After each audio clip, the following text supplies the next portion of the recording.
To approach the nature of consciousness, we must first recognize that what we consider self is a thin layer atop something far more expansive. Most of us spend our lives identifying with this surface layer, our body, our thoughts, and our personal story. But these are mere reflections, transitory ripples on an ocean that lies quiet, deep, and untouched beneath. Consciousness, in its essence, is not limited to the domain of individual experience. It is the ever-present reality unbound by time, space, or circumstance. Imagine a vast, luminous sky. No single cloud or gust of wind can define it. Our individual lives are like the clouds passing through this sky, momentarily shaping our perception, but never altering the sky itself. Similarly, our awareness is the formless foundation upon which thoughts, feelings, and sensations play out. If we turn our gaze inward, what do we find at the root of our awareness?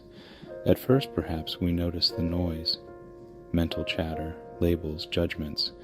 But if we persist, if we learn to sit still and observe, a remarkable shift occurs. The layers of identity begin to peel back, and something serene, steady, and expansive emerges. This core isn't a thing we can grasp, nor is it a void. It is the quiet, boundless presence beneath all our experiences, the witness to every passing thought and feeling. The relationship between this consciousness and the world around us is also worth considering. At its core, consciousness is not separate from the objects of experience.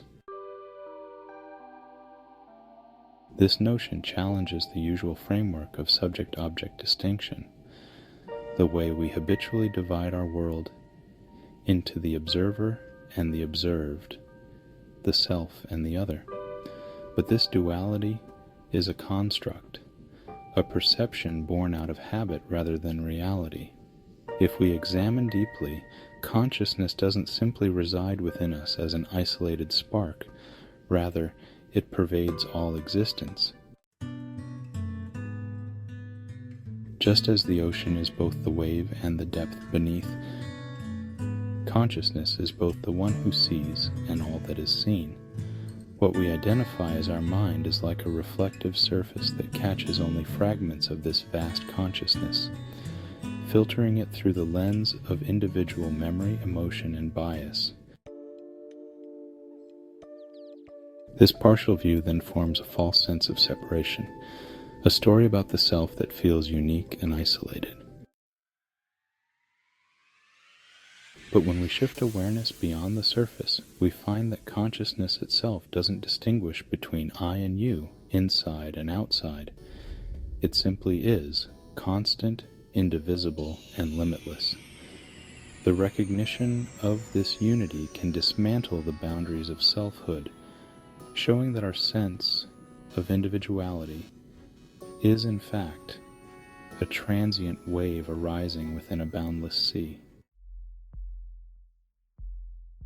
To realize this, however, demands a certain courage, a willingness to release the personal attachments, opinions, and beliefs we cling to as our identity. The nature of consciousness is one of pure, unconditioned presence, which has always existed, independent of life's passing moments. To awaken to it is to see beyond the petty walls of ego, and to experience a spaciousness where suffering born of separation dissolves. In this recognition, what we might call liberation arises naturally, not as something achieved, but as something remembered. The ancient teachings emphasize a particular insight.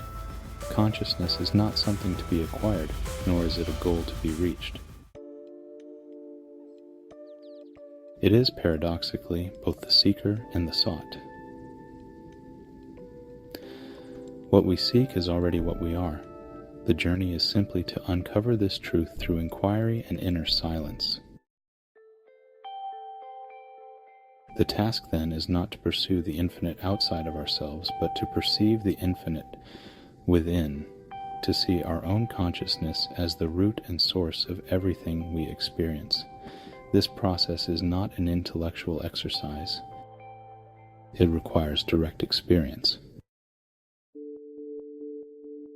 Intellectual understanding is limited and colored by concepts, weighed down by the intellect's constant need to analyze and categorize. But consciousness, in its true nature, is beyond any description, existing before thoughts, before language. It is a silent knowing and undeniable presence that is both serene and profound, beyond any analysis yet intimately known. In touching this awareness, even for a moment, one finds a peace that surpasses understanding. This peace does not depend on circumstances. It exists because one has seen through the illusion of separateness. Life continues, joys, sorrows, triumphs, and failures, but one's inner center remains untouched, a vast and timeless awareness unshaken by the external world. The individual self and its concerns are seen for what they are, waves that rise and fall on the surface, never disturbing the depths. Such a realization is transformative, dissolving the habitual need to search for happiness outside in transient pleasures or fleeting moments.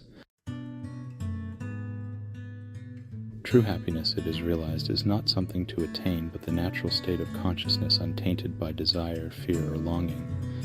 It is an internal radiance, a fullness that needs nothing external to complete it. In realizing this, one's actions naturally shift from seeking to giving, from accumulating to sharing, from grasping to releasing. What does it mean then to live from this place of awareness? It means living with compassion and wisdom, knowing that each being is a unique expression of the same consciousness. Every person, every form, every life becomes a reflection of this inner reality.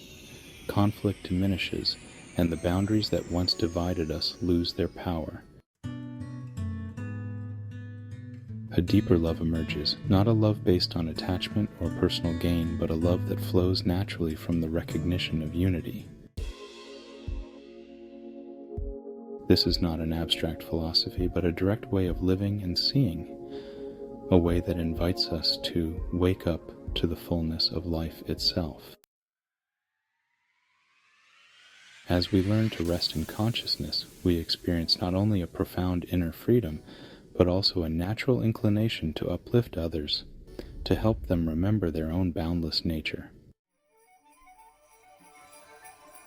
In this space, life becomes a dance, a harmonious interplay of forms, grounded in the timeless essence that is beyond all change. In this way, we are no longer merely individuals struggling to make sense of existence. We become aware of our role as conscious expressions of the infinite. We become free,